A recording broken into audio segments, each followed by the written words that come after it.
maias, eles fizeram parte de uma região cultural, eles não são um fenômeno único, isolado na história da América indígena, né? Eles faziam parte de uma região chamada Mesoamérica, que corresponde a partes do México, Guatemala, porções ali de Honduras, chegando até El Salvador, na verdade, Costa Rica.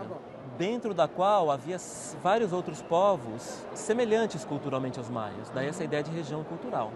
Então nem tudo que os maias utilizaram foram criações deles, como o próprio sistema de calendário era usado de maneira disseminada na Mesoamérica. Esses povos todos tinham escritas muito parecidas com a escrita maia. Essa região, portanto, ela possui uma história em comum. Uma história que teria tido um princípio, vamos dizer assim, com os olmecas, que antecedem os maias em 1.500 anos, para a gente ter uma dimensão temporal dessa história. Então nós estamos falando de uma região com pelo menos 3, 5 mil anos de história na formação dessas características culturais em comum. Porque então os maias não desapareceram com o final do período clássico. Essa é uma Houve mudança. um rearranjo, essas cidades monumentais entraram em decadência, mas os maias continuam nessa região com cidades menores e vão entrar em contato com os espanhóis, vão ser alvo de conquista espanhola e são populações que estão no México até os dias de hoje, isso é muito importante de se frisar. A língua maia, inclusive, ainda é falada. As várias línguas maias são faladas, é uma população bastante numerosa e politicamente ativa. Quando a gente ouve falar do zapatismo, em Chiapas e Guatemala, são populações maias, na verdade.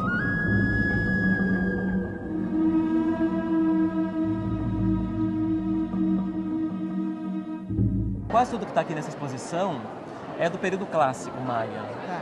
O período clássico é apenas uma fase da história maia, que é mais ou menos do século II até o século 9 e 10 depois de Cristo. Tá bom. Então estamos falando de um período longo, de 700 anos, 800 anos.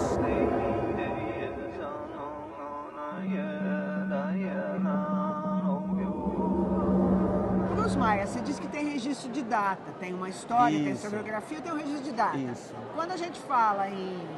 Como é que era o calendário? Desculpe te interromper, mas você fala entre 200 e 700, você falou, né? 200 e 900, isso. Para nós. Para nós.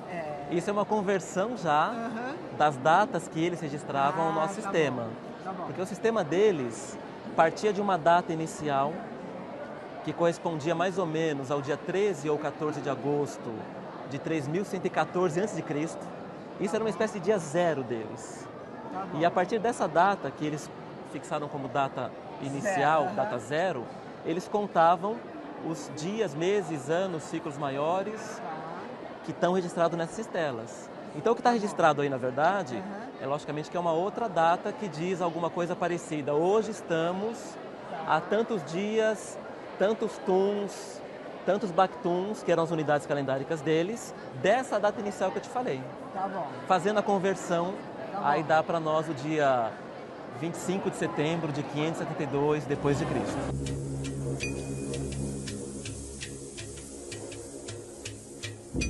Bactum é um ciclo calendário, quer dizer, eles contavam os dias, grupos de 20 dias, de 260 dias, 360 e grupos maiores dessas unidades de 360 dias, que é o chamado ano Tum, o ano de 360 dias. Aí eles agrupavam isso também em grupos de 20 anos, 400 anos. Praticamente não existem representações do sistema de calendário. O sistema é aquilo que está em funcionamento, né? O que você representa são marcações de dias, ciclos de 13 dias, de 20 dias, meses lunares, anos, seja, é o calendário em funcionamento. Como nós também registramos, na maioria dos casos, as datas direto. Né? Então aqui o que está representado? Então, no centro aqui, a gente tem, no lado esquerdo, uma barra e 4 pontos, que significam o número 9, né? A barra é 5, o ponto é 1. Essa mesma barra e esses mesmos pontos aparecem em vários outros dos glifos, que aí estão, ali o 9 de novo, o 13, o 10, associados a glifos que representam dias, quer dizer, era um calendário mais complexo que o nosso, porque ele era composto por mais ciclos, né? Então, além de representar dias, você tinha uma marcação de trezenas, de vintenas, de anos de 360 dias, anos de 365 dias, de conjuntos, 2 tipos de anos.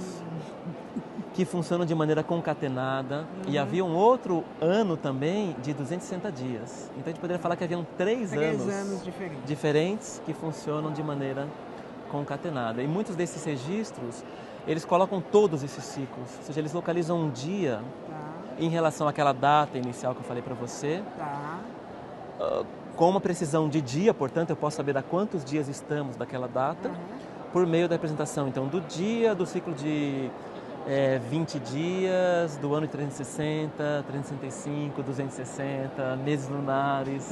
Então assim essa franja volta, contém muitos glifos associados a essas marcações calendáricas, que vão do dia até conjuntos de 5.200 anos, por vezes, ou coisas maiores ainda.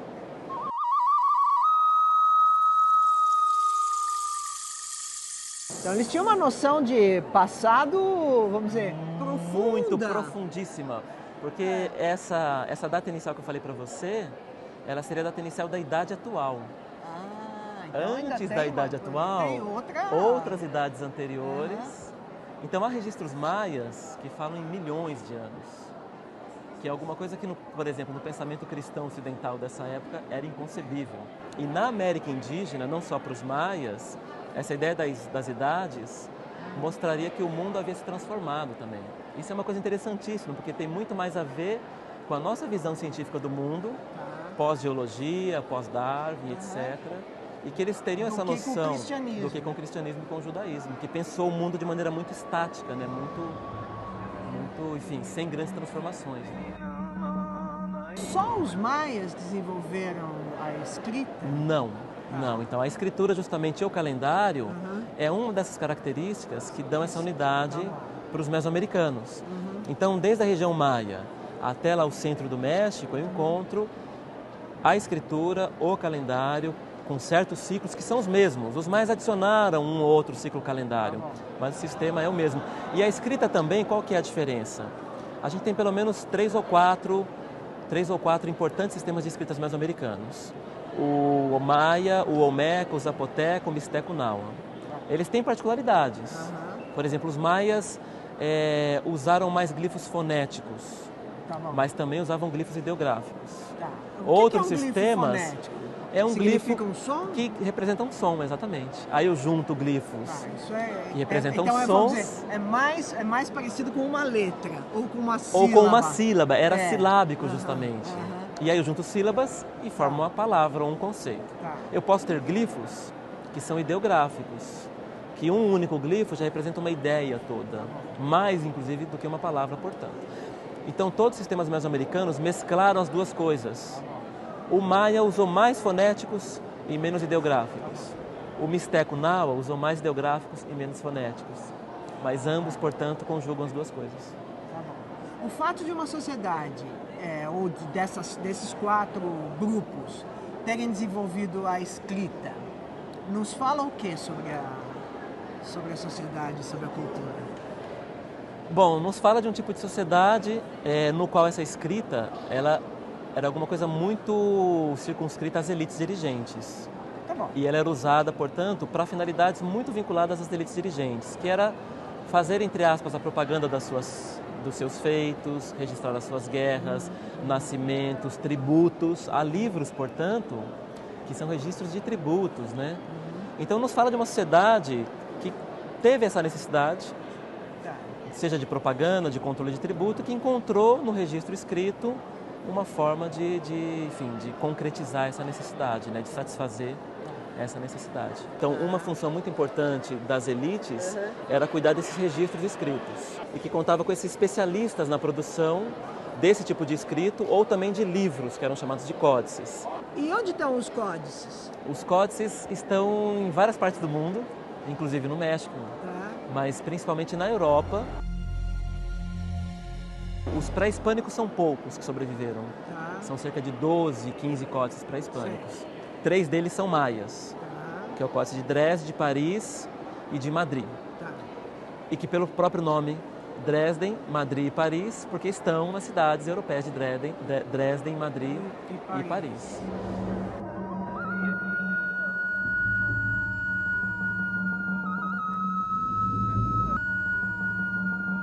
Então, e como eu te falava, é muito comum que os vasos, eles também tenham as representações como se fossem livros em alguns casos, né? Tem alguns vasos que ele tem no seu entorno todo uma série de cenas, como se fosse também um livro que você pode desenrolar, né? E fazer vir uma página, entre aspas, de um livro, né? E aqui está o glifo da palavra. Ah, tá? Tá vendo aqui a face dessa personagem?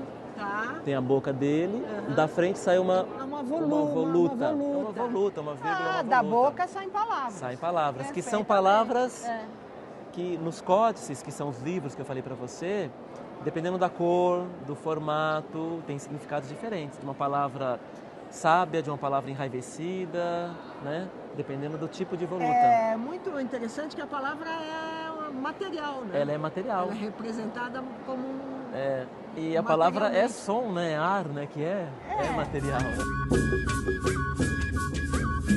A escrita maia, ela foi decodificada de maneira adequada muito recentemente, a partir dos anos 1950, 60 só. E aí o que aconteceu foi uma reviravolta no estudo dos maias, quando se passou a decodificar essa escrita. Se tentava já antes, desde o século XIX, mas estava indo por um caminho equivocado. Se acreditava que todos os glifos, ou quase todos, eram ideográficos, então se fazia uma interpretação muito idealizada da sociedade maia. E quando se decodificou e se percebeu que ele era um sistema silábico, como você colocou lá, você lançou as bases, e foi um russo que fez isso, né, um pesquisador russo que fez isso. Cerca de 85% dos glifos foram decodificados. Então hoje se pode ler um códice maia, se pode ler uma estela maia com bastante precisão.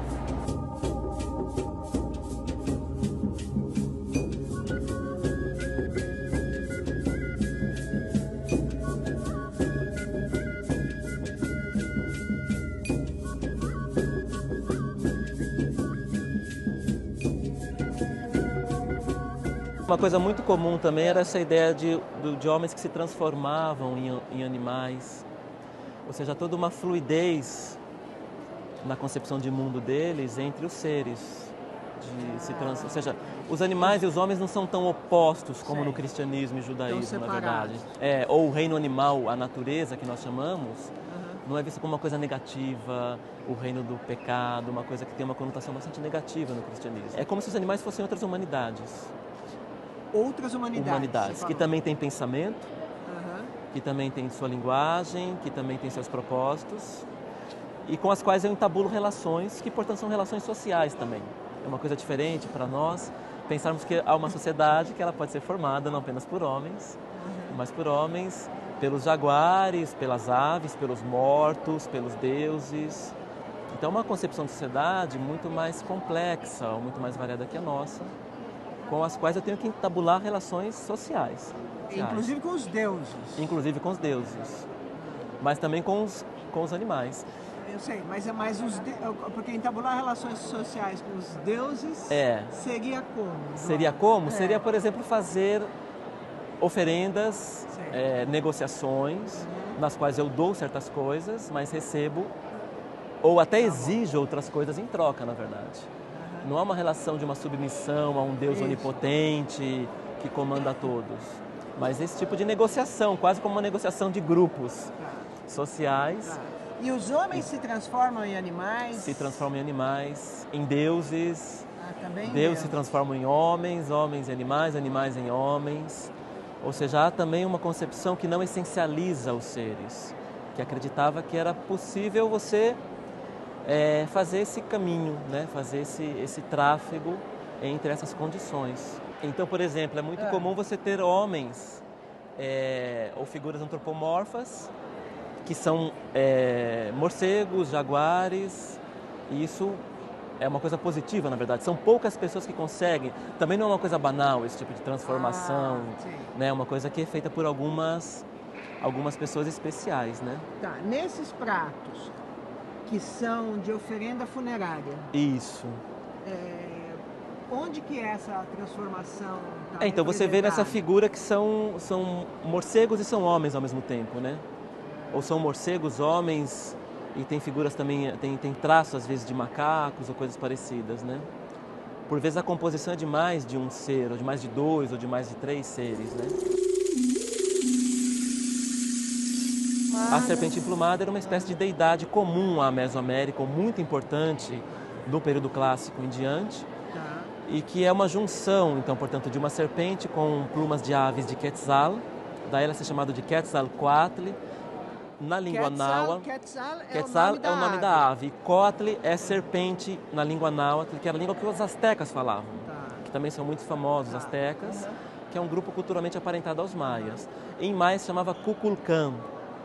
E essa serpente é uma espécie de deus criador importante, que teria contribuído na criação da humanidade atual, e que seria uma figura muito associada aos governantes, muitos deles identificados com o próprio Quetzalcoatl. Aí a gente volta naquela questão anteriormente da passagem da identificação. Quer dizer, esses governantes, eles não eram considerados representantes desses deuses, eles eram considerados como se eles fossem o Deus vivo em pessoa, na verdade.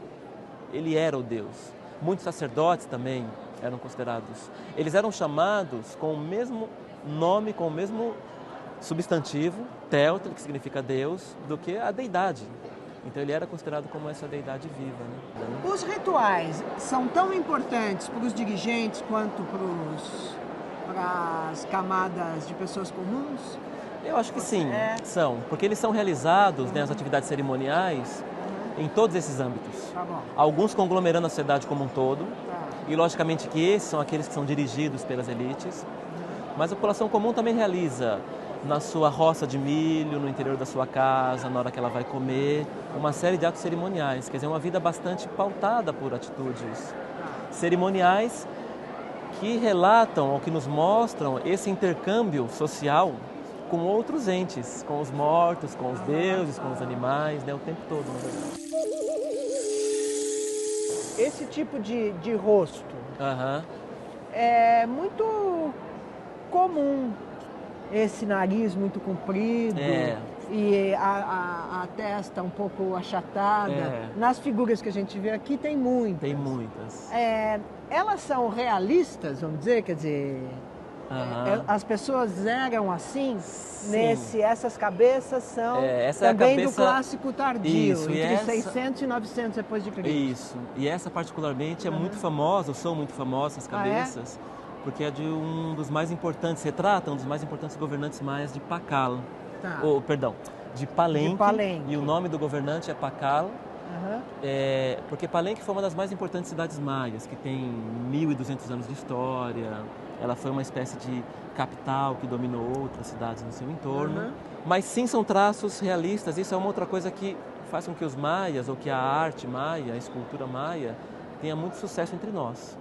Porque assim como os gregos, vamos dizer assim, eles também foram um pouco por esse caminho de uma espécie de realismo. Inclusive na testa que você mencionou, que é uma testa achatada, esse achatamento ele não é natural, na verdade. Pois é. Ele é feito por deformação craniana. No caso desse tipo, ele é obtido quando a criança, ainda enfim, é um bebê, você coloca alguma coisa pressionando aqui, enquanto ela está deitada, uma madeirinha almofadada aqui, com alguma pressão mínima. E isso, o crânio tem informação da criança, vai fazendo com que o crânio se achate aqui e se alongue aqui atrás. Isso tem a ver com um padrão estético. E esse perfil, então, é um perfil maia. É um perfil fabricado não exclusivamente maia, mas tipicamente das elites maias. Toda a cultura, de alguma maneira, ela produz o corpo, né? Ela termina de produzir o próprio corpo, seja com implantes de silicone, academia de halterofilismo, remédios, ou com esse tipo de...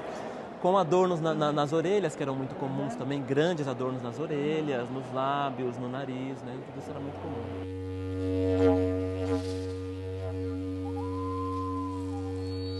Agora, o que era a base da economia dos maias? Então, um dos principais alimentos da Mesoamérica toda era o milho, na verdade. O milho era, assim, a base alimentar, com a qual se faz a famosa tortilha até hoje. Mas também eles conjugavam, né, essa agricultura do milho com de outras plantas, feijão, abóbora, com também atividades de coleta, de caça, de pesca. Então havia uma conjunção grande em termos alimentares. Agora havia toda uma economia de bens suntuários, de bens de elites.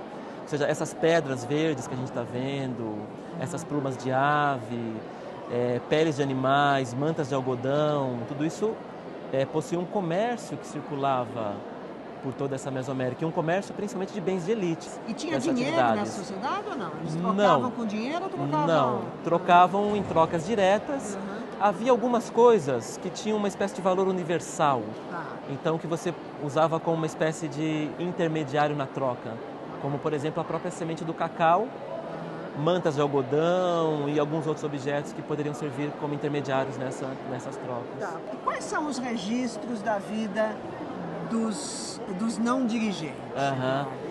Existem, são registros mais difíceis de serem acessados. Por quê? Porque a população comum, ela não morava naqueles centros que a gente vê as pirâmides, as praças, os palácios. Ela morava no entorno ou em propriedades rurais. E aí moravam em habitações feitas de madeira, em material, portanto, perecível. E que utilizavam uma cultura material, do nosso ponto de vista, mais simples ou menos vistosa, menos chamativa. Há uma arqueologia que se dedica ao assentamento aí das populações comuns e nos revelam, portanto, aspectos muito interessantes da sociedade maia. Diferenças sociais muito grandes. Há estudos mostrando que, em muitos casos, quando a cidade crescia muito, em termos de arquitetura monumental, a estatura das pessoas diminuiu. Ou seja, as pessoas estavam comendo menos, estavam se alimentando pior, na verdade.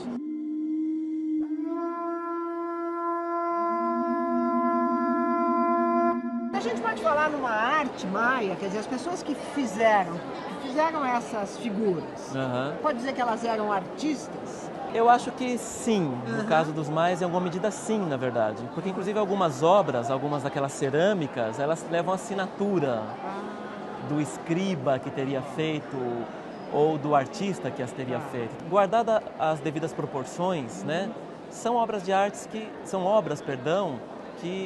elas, como eu diria, elas têm uma prioridade no aspecto estético, embora elas não sejam exclusivamente obras de apreciação estética.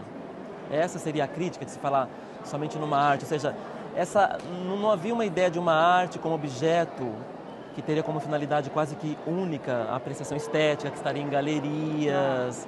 Esses objetos estavam integrados em outros usos. Esses artistas que faziam cerâmicas, livros, esculturas, eles estão inseridos em grupos. Eles obedecem, entre aspas, a estilos, o que não é contraditório com a ideia de uma individualidade. É uma individualidade que se expressa no interior de um grupo, de um estilo.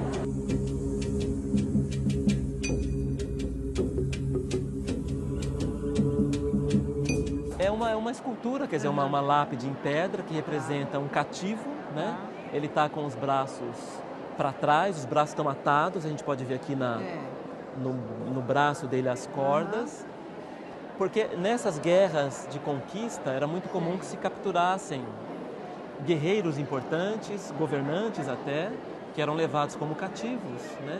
Como cativos de guerra, e que muitas vezes eram sacrificados, né? Havia toda uma prática, né, da guerra que continuava depois da guerra propriamente dita e que teria a ver com, enfim, a morte ritual ou a morte cerimonial desses inimigos ou dessas figuras importantes. E como a gente sabe como eram essas mortes cerimoniais? Sabe. No caso dos maias, muitas eram por decapitação ou também por abertura do peito, né? Por abertura do peito e extração do coração. Era feito com a pessoa viva, suponho. Sim.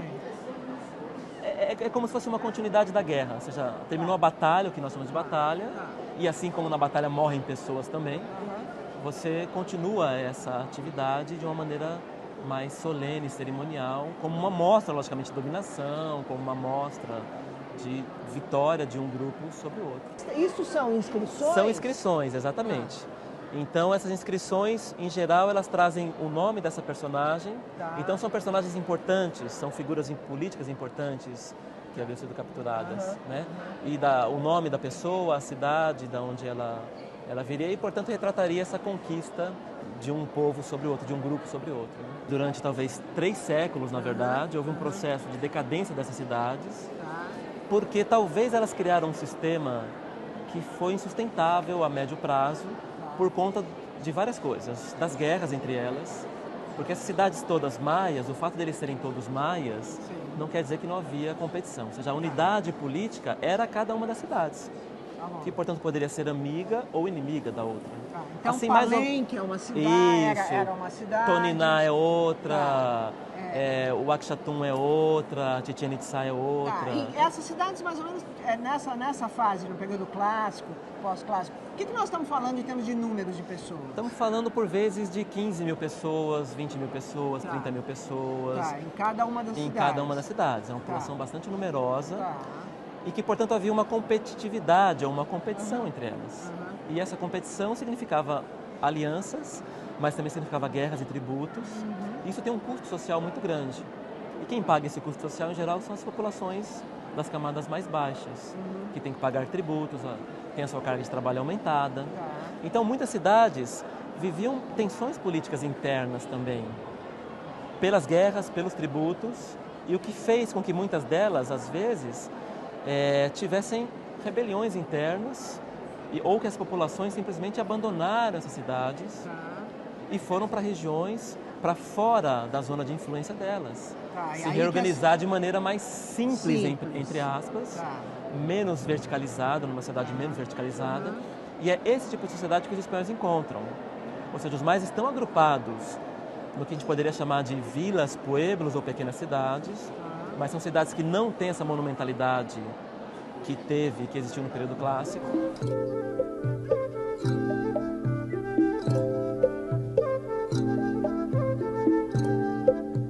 Estas são imagens de maias dos dias de hoje. Sim, de populações maias, que são bastante numerosas no México e na Guatemala, principalmente. E que, enfim, que falam línguas maias, que são várias línguas. Na verdade, não existe uma língua maia, né? O maia é praticamente um conjunto, é uma família linguística, dentro da qual há várias línguas.